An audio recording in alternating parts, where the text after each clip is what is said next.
So,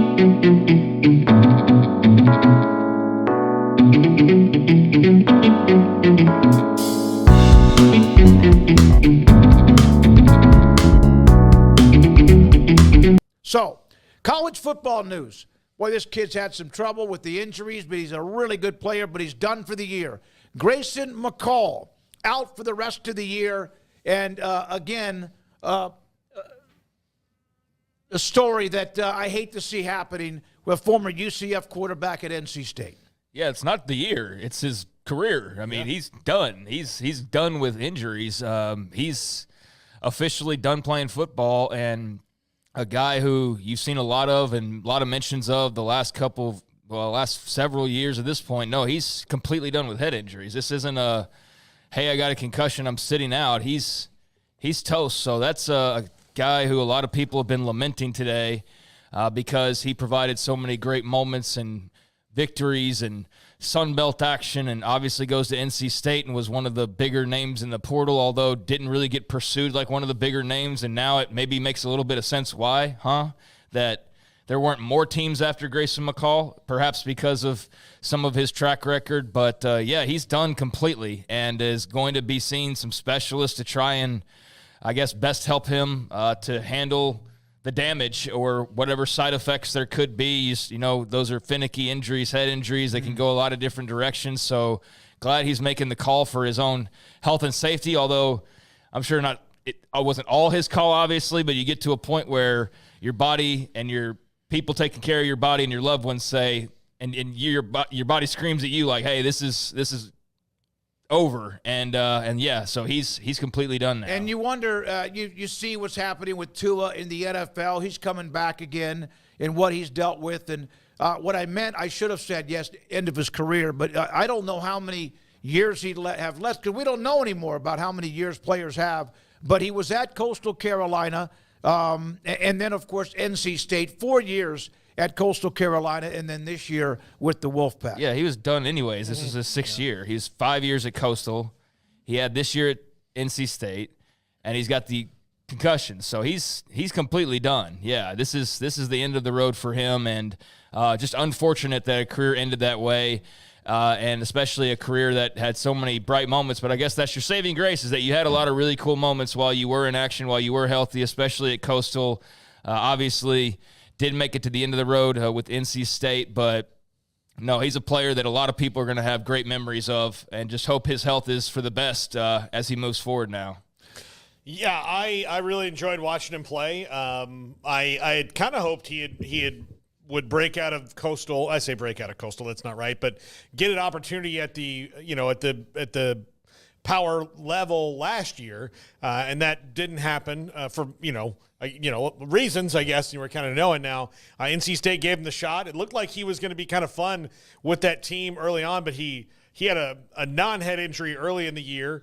Their defense was abysmal, or is abysmal, and then he had what happened a couple weeks ago. So such a bummer, but I do think that there's a void that we'll have in college football this year, because I really did like watching him play. He seems like a cool guy and a lot. He's going to be a coach and transitioning that right now. I hope it all works out for him. Louisville wide receiver Caullin Lacy is opting out for the rest of the regular season, or the remainder of the season. Louisville confirming this. So, when Jason Smith, Notre Dame, what was the linebacker? Jalen Smith hurt himself in the bowl game, and then, of course, had to go through the drop foot. The Cowboys drafted him. He ended up having a couple of pretty good years. But that started, and there may have been others, but that started, why would I want to play in a bowl game and possibly injure myself, which can happen anywhere. But at the same time, we started to see that. Now, of course, with the red shirt and now with the transfer portal, not sure. I read part of this story. I don't know if you guys did too, but that they are trying to negotiate of whether or not they can bring him back. And so here we are towards the 2/3 mark of the season, and he has a decision to make. He will opt out for the rest of the year. Yeah, he may come back to Louisville. Louisville also, built a team through the transfer portal. Now they have 4 losses. Tyler Shucks actually kind of worked out for them. They have not been nearly as good on defense as they were a year ago there at Louisville. But, they had the whole thing with Penny Boone. They had a couple other guys that committed there and then decided to go other places. And then Caullin Lacy was a big get for them, replacing James Thrash, who went to the NFL this last year. He was a really good player for them last year. And he played well. He had a 100-yard kickoff return just last week against Miami. He was a big part of the Miami game, but had some injuries. Now that they're kind of out of the ACC race too, he's opting out. We'll see where he goes. He's a good player. He's a very good player, but maybe not NFL quite caliber, so he's got to have that other year, and we'll see what happens with him. Yeah, let's call it what it is. He's going to jump in the portal to find a better team to play for. Yeah. Yeah, but yes, but they also are they're also talking to him about keeping him here. But if he can find better money and a better team, yes. Yeah, I'm sure that they are. He's one of their better players. Today. Yeah, I'm sure they would like to keep him, but he's quitting on them 4 games into the or less than 4 games into the year to preserve his red shirt. So, yeah, I hate that he had the injury early on, the collarbone, but based on all the reaction that I've seen today, Louisville fans are like, I hope he's still not cashing NIL checks the rest of the year. Yeah. I hope that he's, going ahead and packing his bags. There's a lot of people not really loving Caullin Lacy nor this decision made by him. And, hey, I'm sure injuries played a role and whatever else. I mean, not everybody's some NIL hound that's just chasing that dollar, and going to and fro to find it, and that's all that they're desiring. But this move in particular, based on the reaction, seems like that's a self-preservation. And hey, you got to do what you got to do for yourself. But there's also an element of self-preservation in situations like this, where we're losing now. All right, I'm sitting out, and I'm gonna pack my bags. That really doesn't make a lot of college football fans real happy with the state of the game in some cases. I don't know how you could prove individually, case by case, what guys' motivations are, but when your team suddenly starts sliding, and next thing you know, there's an injury that seems to be a bit bigger of a deal than it should have been or appeared to be initially. And guys are, maybe I'll come back next year, but I'm going to go ahead and redshirt. I don't think that really bodes well for a return. And I think that's one of the issues that a lot of people have with some of the player empowerment nowadays. Yeah, see, anytime you bring this, I don't like it. It's not my career. It's not the rules of which I'm under, but I don't like this. And yet when you do that, you'll get a few, Paul and Craig, that will say, oh, come on, get off my lawn, right? Mm-hmm. But I mean, I really, we're starting to have, you can play in the NFL and you can leave, but you don't get a check. You can play in the NFL, but you can't leave to go to another team till the season's over, and you may not be able to do that if you're under contract for more than another year. Is this really what's best for the players? Absolutely. You take advantage of it, but I'm not so sure. It just is another part of what I think is a little bit greasy, in my opinion. Well, and yes, I mean, it's legal, so they can do it. So this is where revenue sharing, collective bargaining, contracts will come in, to where there's got to be some sort of – I'm all about player empowerment because they had none. They had 0 rights before, none. They, for the longest time, they wouldn't even pay for all their food, So that was a fight. So, when people wonder why it took so long to get them, actual money for their name, image, and likeness, and they were all in for the food for athletes for a long time. And that's crazy. So now they've gone from all of that to all this. There needs to be maybe a 10% correction in this, to where it can just make sense. And then it makes it honestly easier for everybody, because there is a structure in place that benefits both sides and can punish both sides for certain things. Nothing works if one side gets everything they want, right? Then it's always going to. You mean like the NCAA did for 100 years? Yeah. Nothing eventually, eventually it comes down.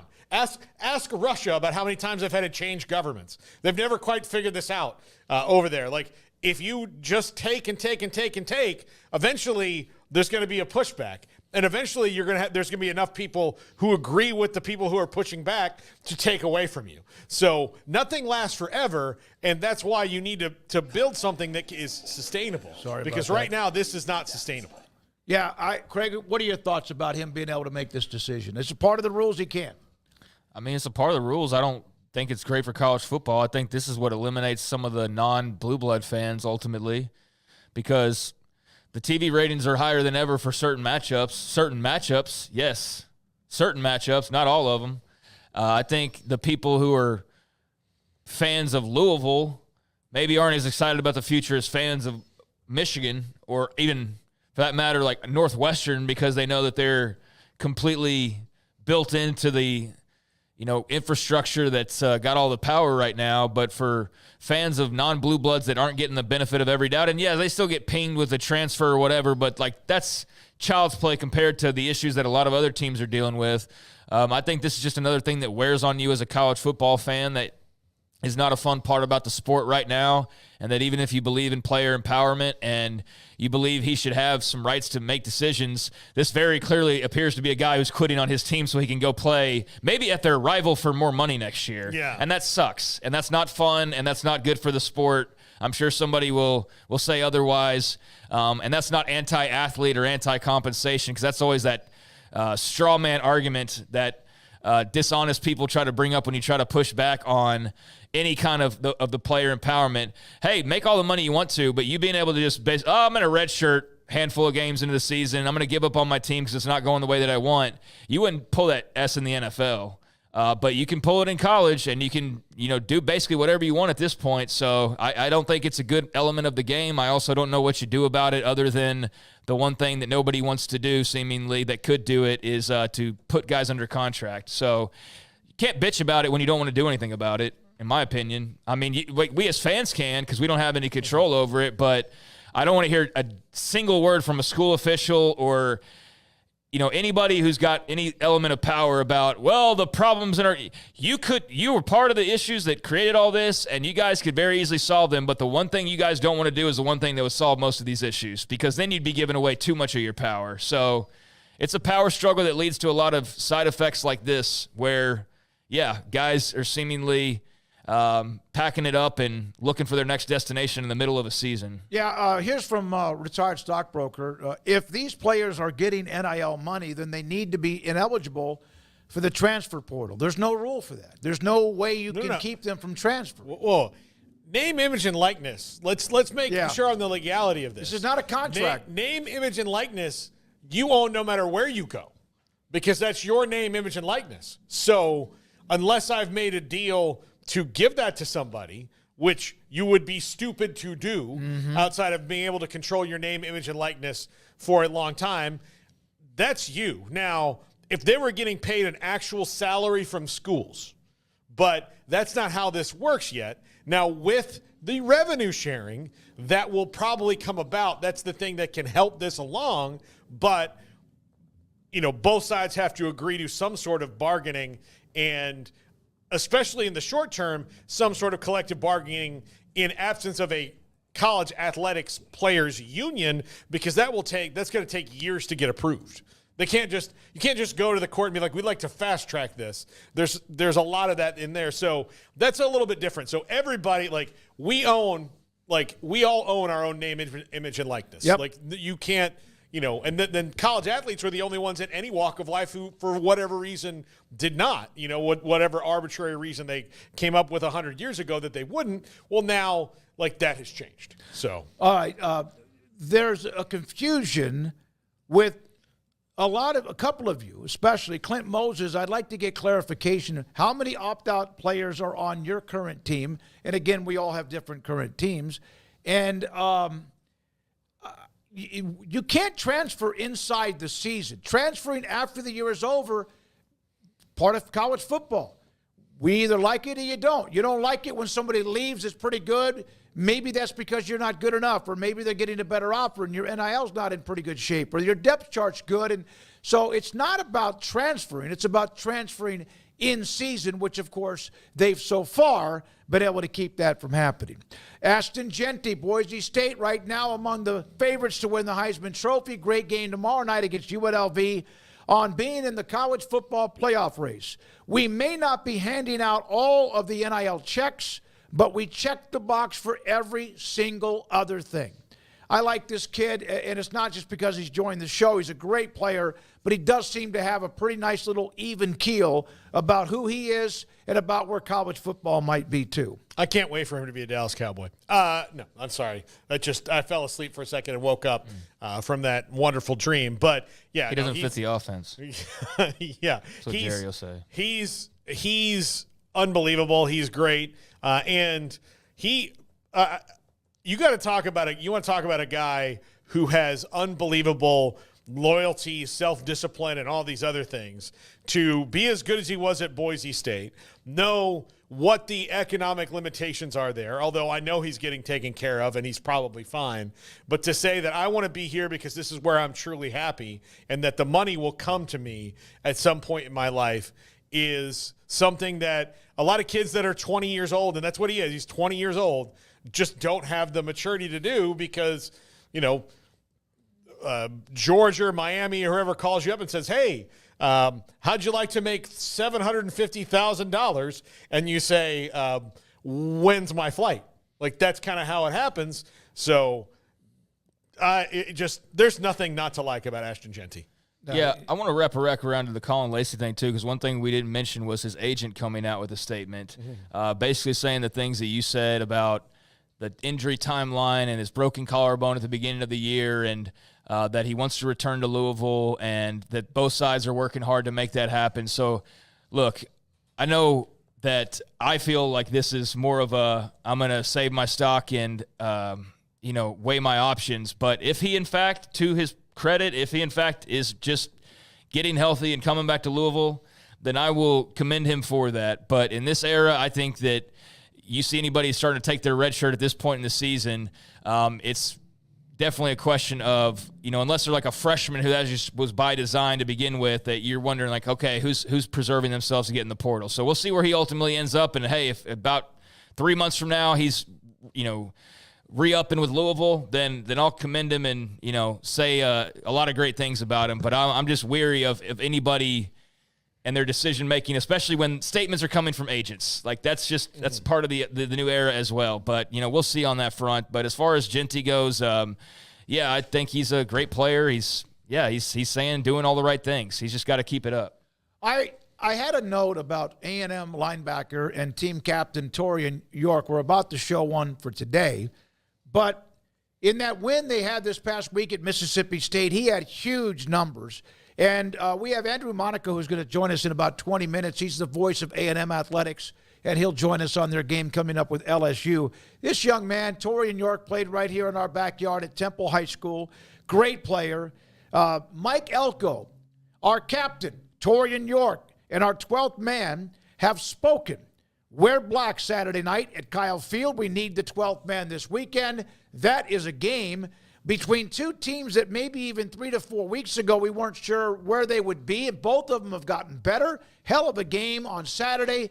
6:30, I think, is the kick between the Tigers and also the Aggies. And it's a great that Torian York's having a great run, a local kid. At the same time, they're going black.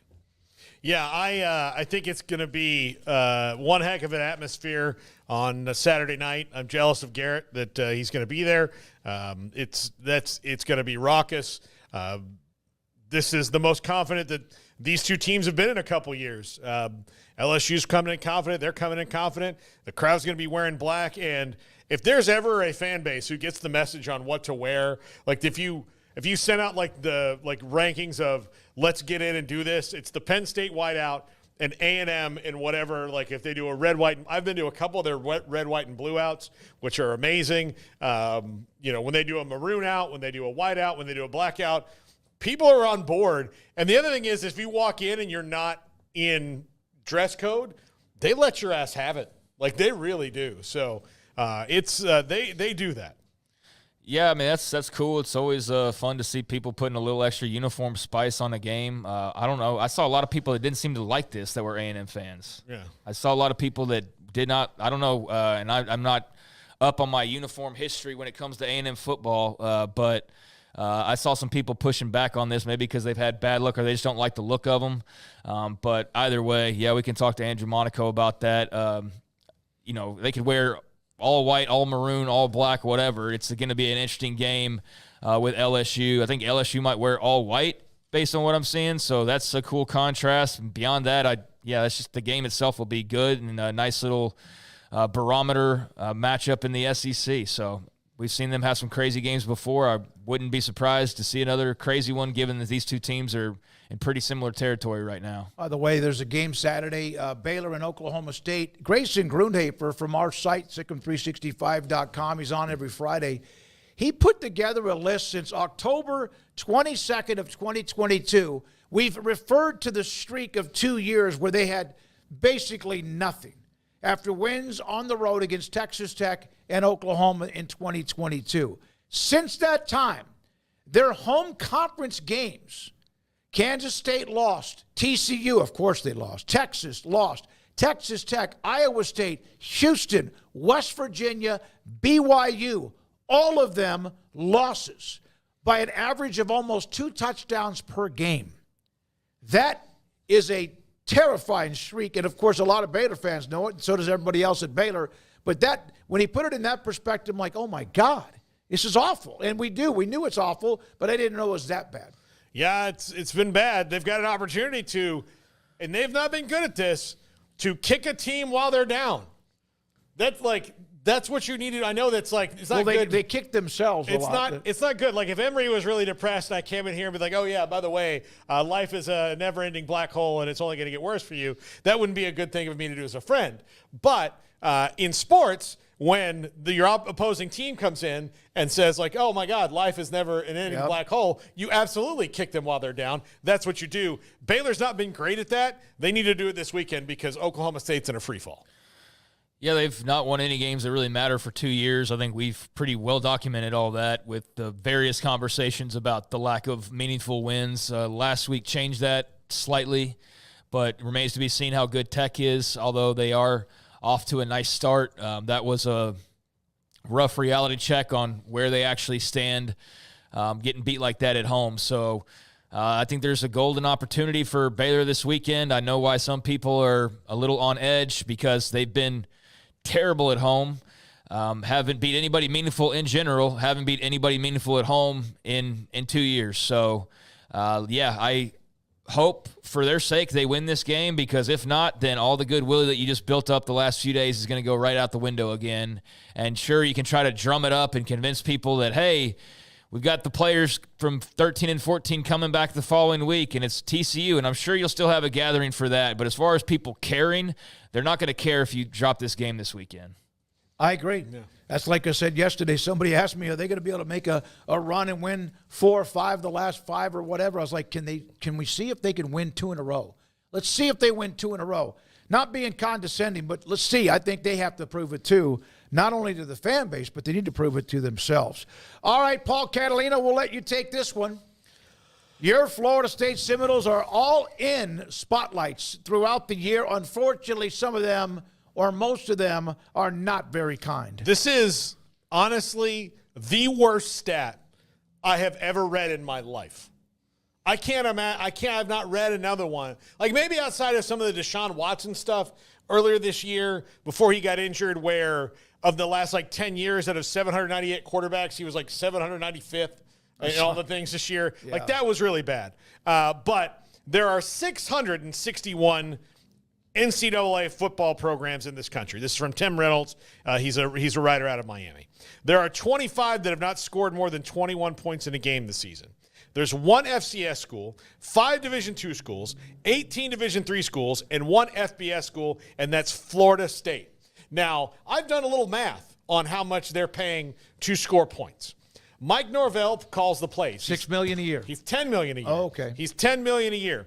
Their offensive coordinator and offensive line coach, Alex Atkins, one of the highest paid at that position in the country. He's making $1.25 million a year as the offensive line coach and offensive coordinator, kind of in name only because Mike Norvell calls the plays. Tony Tokar is the quarterback's coach, making $600,000. They've got the wide receivers coach, Ron Dugans, making $650,000. 2 other coaches making over $500,000 for a grand total of $13.5 million they're spending to score more than 21 points in a game. That is going to be remedied in the offseason, or Mike Norvell's going to be in trouble in 2025. Wow. And he was on top of the world. Of course, everything kind of fell apart. It was not his fault because of the injury to Jordan Travis. And then, of course, the not getting the playoffs. And from that point on, they have been a dumpster fire. And this year has been not shocking that they weren't going to be as good, but still, it's Florida State, for God's sakes. And they have not had any sniff whatsoever to be a part of anything since the opening game in Dublin, Ireland. Now, Eric Morris is the head football coach at North Texas. They're going to play Tulane Saturday on ESPN2. The game is going to be at 11 o'clock kickoff. Now, remember all the times that Oklahoma started getting a little bit noisy about having to play 11 o'clock kicks, and yet that is the prime game.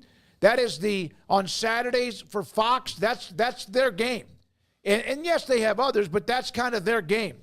Eric Morris said, talking to the Mean Green faithful, we have to get out of this mold of people not wanting to come enjoy these Saturdays together and cheer. It's a little bit of Neil Brown there, but homecoming's a great time to do it. Yet everybody who's proud of the school, proud of their degree, wants to come back and watch the Mean Green play. Here's the part that I love. People complain about 11 o'clock. Get over yourself. You can go back to the Southland Conference and pick when you want. We don't get to pick it. Yeah. There's going to be some people like, who the hell are you? What is wrong with 11 o'clock start? College students are maybe hungover. I don't know. I never. I mean, maybe it was because I went to college on the East Coast and it was noon and not 11. But believe me, we were drinking beer at 10:30 in the morning. I mean, it wasn't. Okay, do you know why they're on ESPN2? Because it's a pretty important game, and they're good, and they've been picked up by the national network. Yeah. No, I don't understand this complaining about an 11 o'clock kick. I'll never get it. But again, I've been on the other side of the wall for so long. I never will. You know, I'll just never. I mean, that's somebody's personal opinion. I think it's silly. Yeah, I mean, he was asked about fans coming back for homecoming. I don't think there's like a strike occurring outside the stadium that people are demanding the kickoff time change or anything. I think he's just answering a question about people coming back. So I assume he's talking about if there's anybody complaining about the kickoff time, that's what he's referring to. But I honestly cannot believe for 1 second that there's really that much of a mob of people that are complaining about this. I think it's another straw man thing we're probably talking about here. There is an element, like Oklahoma definitely complained about it a lot, and they got their wish. You got the Big 12. Congratulations. You traded winning for kickoff times that are better and a lot more money. And a lot more money. That's what you traded it for. But you traded your history in winning in some cases for more money and better kickoff times. So we'll revisit that in 10 years, and you'll probably be happy with that decision because you'll still be around in a big conference. But I don't know where the winning will be 10 years from now. We'll see on that. But, yeah, I think this is much ado about nothing, and it's not really a program we think a lot about when we talk about rabid crowds to begin with, or any kind of controversies or anything. So, I don't know. I think it's – if you heard it, maybe it's not as bad, and even then I just don't think it's that bad. He's just, riffing on people who complain about early kickoffs, and There's people that just complain about everything no matter what. But if you want one thing, sometimes you got to have a trade-off. So if you want a little bit of attention and a better broadcasting channel, then you got to have a different kickoff time than whatever it is you would prefer, 2:30 or 6 or whatever it is these small amount of people he's talking about would rather have. But, yeah, I think it mostly goes back to just college kids don't want to get up early after partying on Friday night. But they're also not the majority of people that are in the stands. So I don't think it'll be too much of an issue for them. And if it is, then maybe your fan base just isn't that great. And it's not about even the kickoff times. They're just not ready to be a great fan base because great fan bases don't complain about the kickoff times. Although Oklahoma, a little asterisk, they do have a great fan base. But it was so constant that it felt like that's all they ever played in. Yeah, no, it got to the point like they felt it was like, why are we having to play at 11 o'clock? And that's one of Fox's, again, it's a premier game for them. And they were a part of the Big 12, and they still are. Now, I'm going to ask you a question, and you guys don't go too deep into it. Craig, did you know what was going on with a couple of players in Penn State and some sort of investigation? No, I did not. You did not? No. Paul, you said you did. Oh, I mean, I didn't until All right, I did not either. Yeah. Then I saw this video. This is from John Kincaid but I saw a video of James Franklin getting in front of the media, and you could hear the media relations person say that, have questions about Wisconsin, who they play next. And then James Franklin came up to the mic, and somebody asked him about a couple of former players who are alleged to have been alleged to have raped somebody. He then, I think he stood there for a second, walked off. And then the media relations person said, is there anyone else who has questions about, or no, someone walked up to the mic in the media relations and said, we have released a statement that is all we're going to say at this particular time. And then as he walked off, somebody said, any questions about Wisconsin? Franklin came back. I never would have known there was this story had it not been James Franklin walking away from a microphone, which then made it a story, and then I started wondering, why was he upset about the question? Well, and I know that here's the thing that a lot of media relations departments get wrong. Like when you say he's not going to comment on it, they still have to ask to make him not comment on it, because then it blows back on the media for capitulating to Penn State. Penn State should know this better than anyone, that they have to at least let the people ask the question before they no comment.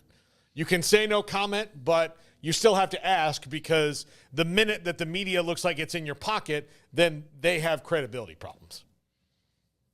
Yep, I agree. You'd think you would learn from a lot of the lessons throughout college sports, or anything in particular. And I would like to point out, in Penn State's case, it was not a sports reporter who broke the big story. It was an actual news reporter who did a lot of work on it, a very young reporter who did all that work on it in their big scandal. So a lot of times the sports reporters are not the ones who get that because of the relationship they have to have with the athletic programs, but you still have to ask. We've been through it ourselves. Yep. You have to ask. If they say no comment, that's fine, but the duty of the media is to ask the question. Yep. The duty of the subject is not to answer. They have their rights as a human being to answer or not answer the question, but we, in our job, as part of the integrity that we have to hold up, is you have to ask the question. All right, so the Friday after the story about Samu Kawachu that broke, we were out in front of Baylor practice, and Art Browse was made available to the media, and that didn't end very well either. No. Can we ask about SMU? Not a good sign, not a good scene. And you wonder, should they have even had him available? But you got to eventually face the question. So, yes, we've been there before. Here is a new look of the Foster Pavilion, which was opened back at the start of the year for Baylor men's and women's basketball. And remember, there was where is that camera? Up in the snowbird seat, way up top. And it was because of the design and because of also premium seating. So they have changed that mid-level, which was a high-level camera that looked like the old, what's the one in Stillwater? What's the arena in Stillwater? Because they used to have that down, like shooting straight down. They have done this. This is now the new look of the Foster Pavilion with what will be the camera that gets a lot of the game. Okay, the biggest reason that they had a bad camera angle last year is because when they opened the facility, it wasn't completely finished, and they put it there. They had no time for anybody, for Baylor Vision, for ESPN, for CBS, or anybody that actually does that for a living to come in and test it. They got to go in and play on they practiced on the floor on Monday and played the first game on a Wednesday or whatever it was, or Wednesday and played the first game on a Saturday. That was how that rolled out last year at Foster Pavilion. So nothing was ever done about, nobody could come in and test the camera angle. They roll the first game out there. Everybody complains. They're like, well, we'll try to do something, but we can't do anything now. We're trying to make sure the bathrooms work so that you guys can come in here. The second floor was not even done yet. Yeah, you would walk through some places and you'd be like, is this hard hat only right here? Did I veer off the path? So now it's done. Now they've reconfigured. I always thought it would be an easy fix, but they were going to need the off season to do it. But because they accelerated so fast to get in there and create a home field advantage that does not exist at the Farrell Center, they had to give up some things, and it was the camera angle and all the concession stands being open, of which now no longer a problem. Yeah, so it's a beautiful place if you have not been there.